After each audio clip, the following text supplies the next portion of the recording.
আচ্ছা, গসাগু নির্ণয়ের বেসিক যে জিনিসগুলো কি তা গসাগু নির্ণয় করতে হলে আমাদের কি প্রয়োজন?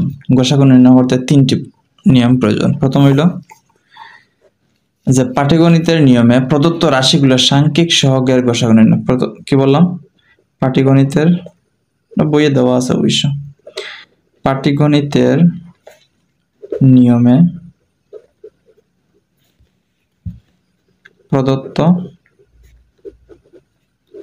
প্রদত্ত রাশিগুলোর, যে রাশিগুলো দেওয়া থাকবো, রাশিগুলোর সাংখ্যিক সহগের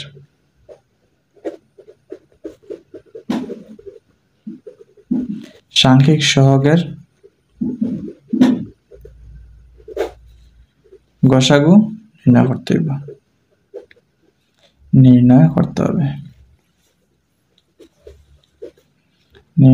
করতে হবে।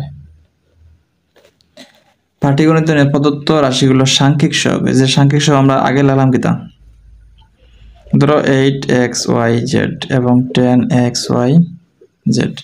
এখানে সাংখ্যিক সহগ কোনটা আছে? সাংখ্যিক সহগ, হ্যাঁ, সংখ্যা সহগ। এই যে 8, এখানে হলো 10, এই সংখ্যাগুলো কি করতে হবে? মানে গসাগু নির্ণয় করতে হবে। 2 নম্বর যে নিয়ম, বীজগাণিতিক রাশিগুলোর বীজগণিতীয়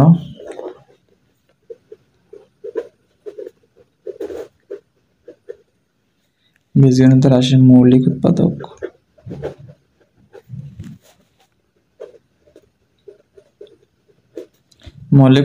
বের করতে হবে।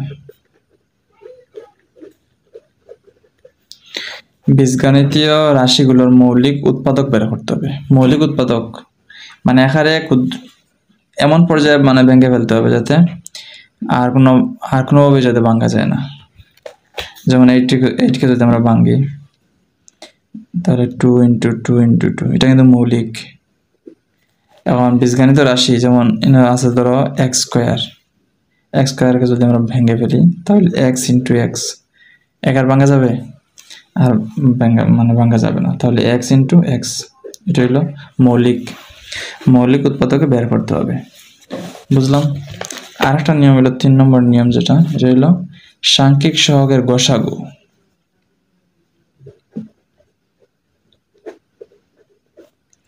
সাংখ্যিক সহগের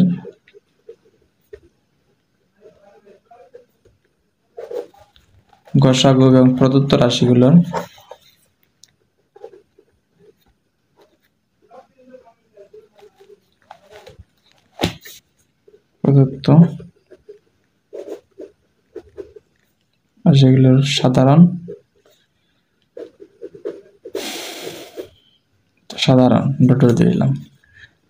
সাধারণ উৎপাদকগুলো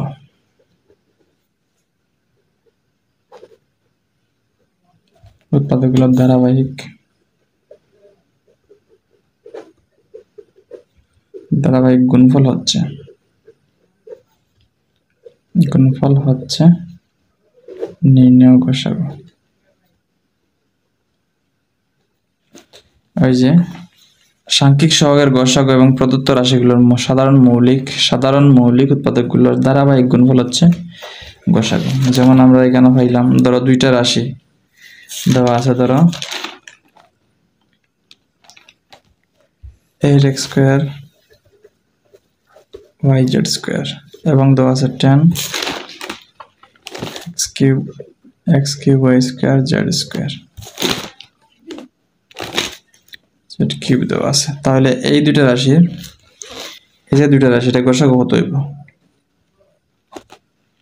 গসাগু এই যে কত পাইলাম, এখানে 2 আছে, 2 এটা পাইলাম, 8x এটা পাইলাম, x এখানে 2টা, এখানে আছে 3টা, তাহলে x 2টা কমন নেওয়া যায়, আবার y কমন নেওয়া যায়, আবার z² কমন নেওয়া যায়। এটা হলো আমাদের সাংখ্যিক মানের গুণফল।